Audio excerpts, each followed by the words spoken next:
राकेश मारे यांची तडकाफडकी बदली करण्यात आलेली आहे आणि त्यांचा जो कार्यकाळ होता तो खरं तर 30 सप्टेंबर पर्यंत होता, मात्र त्यांची तडकाफडकी बदली करण्यात आलेली आहे आणि त्यांना महासंचालक पद देण्यात आलेले आहे होमगार्डचं। आणि आपण या संदर्भात अधिक माहिती घेणार आहोत, अधिक चर्चा करणार आहोत आमचे झी न्यूजचे रेसिडेंट एडिटर संजय सिंग यांच्याशी। संजय सर, आपण बघतोय की 30 सप्टेंबर पर्यंतचा कार्यकाळ होता, पण तडकाफडकी राकेश मारे यांची बदली करण्यात आलेली आहे। काय कारण असू शकतात यामागची?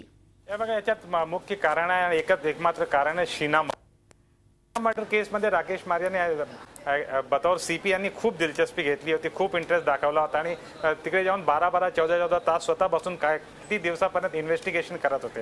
याच्यापूर्वी कोणी ऐकलं नव्हतं की एक सीपी लेवलचा माणूस, एक जॉईंट सीपी लेवलच्या माणूसला आपल्या सोबत घेऊन जातो आणि 12-12, 14-14 तास एक सिंगल मर्डर केसला इन्व्हेस्टिगेट करतो। याच्या व्यतिरिक्त आणखीन खूप केसेस होते मुंबईमध्ये, हाय प्रोफाईल होते, पण एक हाय प्रोफाईल केसमध्ये एवढा इंटरेस्ट दाखवण्या हा बेसिकली रिझन होता की त्यांची बदली करण्यात आली आहे। आणि मुख्यमंत्र्यांनी त्यांना सल्ला पण दिला होता। मुख्यमंत्र्यांनी सांगितलं होतं की दुसरे मोठे केसेस आहे आणि असं ना वाटू की मुंबईत फक्त एकच केस आहे आणि मुंबई पोलीस तोच इन्व्हेस्टिगेट करते, दुसरे केसेस कडे पण बघा। पण राकेश मारे यांनी सीएमचा जो सल्ला होता, मुख्यमंत्र्यांचा सल्ला होता, त्याला नाही मानला, ही एक सीएमला नाराजगी होती आणि त्याच्यात त्यांची बदली प्रमोशन ड्यू होता 30 सप्टेंबरला, म्हणजे 30 सप्टेंबर पर्यंत ते मुंबईचे आयुक्तपदी राहणार होते। बट त्याच्यापूर्वी सरकारने त्यांची ट्रान्सफर केला आणि त्याला डीजी केला आणि त्यांना एक स्ट्रिक्ट मेसेज दिला आहे की सुपर कॉपची इमेज आहे ते घालण्याची जरूरत नसते आणि पोलिसांचे काम करायचे असते। आणि त्यांच्या व्यतिरिक्त ऍक्च्युली अहमद जावेद जो त्यांचे सिनियर होते 1980 बॅचचे अहमद जावेद, त्यांना मुंबईत आणून त्यांना सीपी केला आहे।